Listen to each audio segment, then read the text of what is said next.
So hey guys, welcome to Safe Talks episode number 2. So guys, in today's video, we are going to discuss all these topics, what I have learned today. Okay, so out of that, our first topic is SOLAS 1974. Now, before going to the SOLAS 1974, out of which particular aspect is it is related? Basically, it is related to marine safety. Okay, as you know that marine safety is very crucial. So at that time when we talk about the marine safety, that particular act is very important. That act name is Safety of Life at Sea 1974. Now what that particular act tells you is basically it's not an act, it's an international maritime treaty which is being signed between the flag states. Okay, a lot of types of flag states are there. It is being signed between them and those countries, those who are comes under these flag states. Okay, so they need to follow this particular treaty. Under that treaty, they are telling that if your ship is there, then it needs to be comply with the standards of SOLAS. It may be comply with the standards of SOLAS manufacture and its equipments as well as its operations should comply with the SOLAS 1974, which is setting the minimum safety standards for marine vessels. Fine.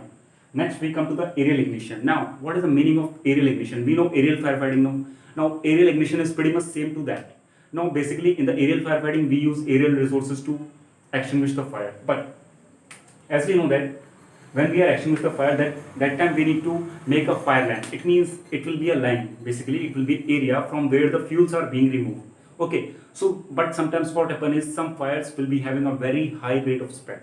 So at that time, what we need to do is we need to remove all the combustible material which is being present inside a fire line. Okay, because as you know that if it is a fire line, we need to remove all the combustible material from that. Okay, so in order to enhance our process, in order to enhance our work process to remove these materials, we use aerial ignition. Now, in that aerial ignition, what happens is a helicopter will come.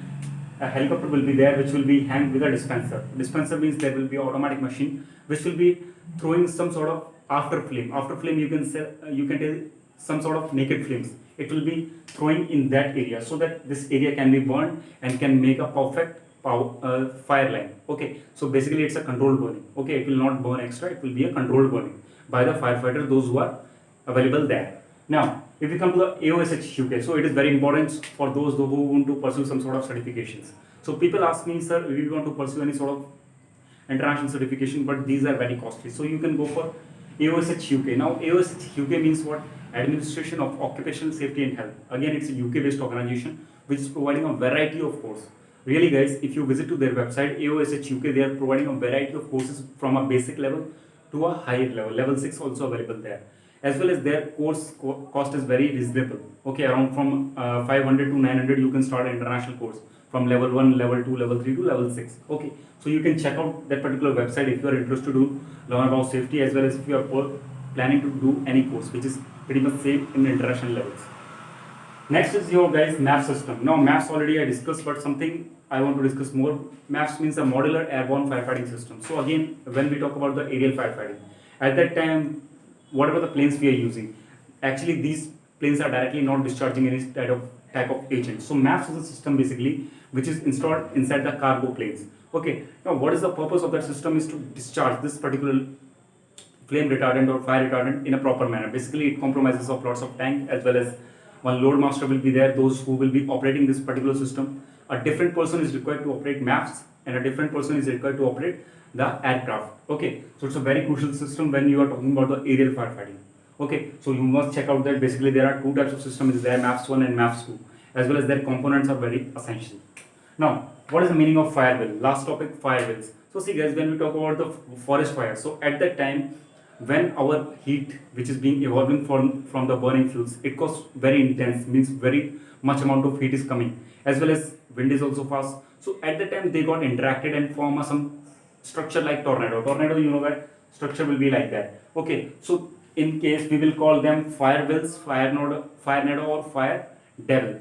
Okay, so these are the three common names. So generally in the study purpose we use fire will. So basically it's a combination of intense heat, smoke, ash, as well as wind. Okay, so they are moving at a very high speed, and those wildfire fighters, those who are involved in firefighting activities like construction of fire line, as well as construction of any sort of protection measure which is used to stop the fire, they are at high risk of that fire will. As well as we are doing a lot of experiments in the various universities to understand this fire will, because it is pretty much not research done on that. Actually, they are also divided into three types based upon their location of vortex. It means centerline location. Okay, so again, it's a very major hazard like pyrocumulonimbus based cloud as well as fire wheel, fire devils, and all.